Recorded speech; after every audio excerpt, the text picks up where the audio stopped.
Assalamualaikum warahmatullahi wabarakatuh. Saya akan menjelaskan sedikit tentang tram dan beberapa tram dan sesat pikiran. Tram dalam logika dan filsafat adalah suatu dasar atau pertanyaan yang merujuk pada konsep, objek, atau ide. Tram digunakan untuk menyusun argumen logis secara umum. Tram juga terbagi menjadi 3 bagian. Yang pertama, tram umum. Pengertiannya, tram umum ini mewakilkan suatu kelompok atau kelas dari objek yang memiliki ciri atau sifat yang sama. Contohnya, manusia. Manusia mewakilkan semua individu yang termasuk dalam spesies manusia.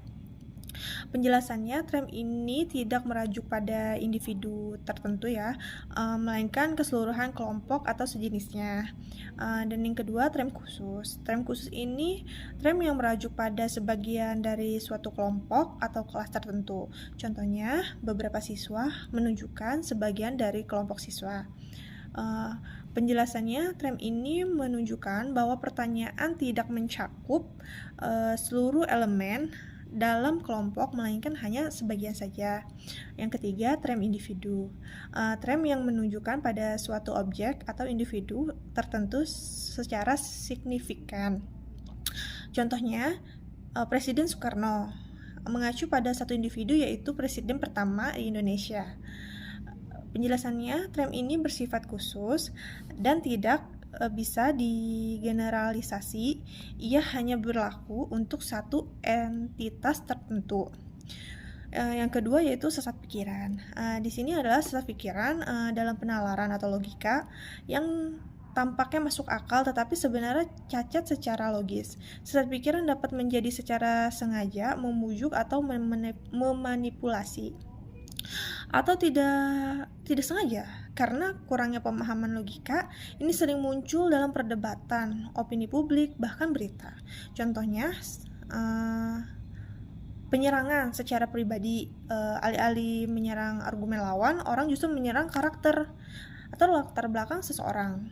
Contohnya, kamu tidak dapat berbicara soal korupsi, kamu saja dulu pernah menyontek waktu sekolah.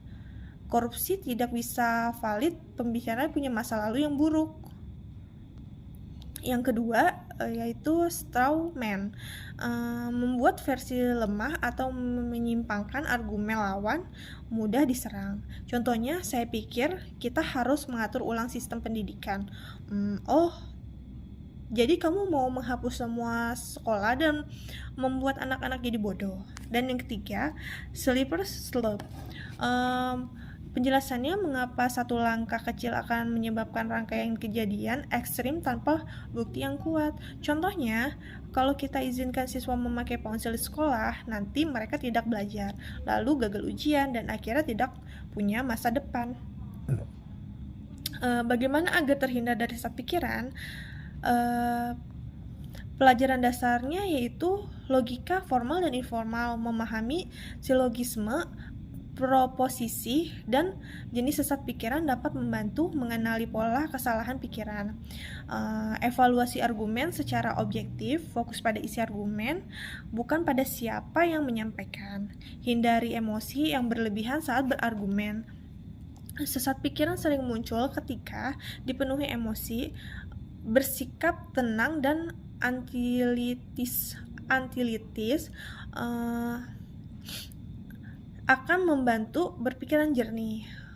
Periksa sumber dan bukti pendukung, jangan langsung menerima argumen tanpa memverifikasi apakah ada data atau logika yang mendasarinya.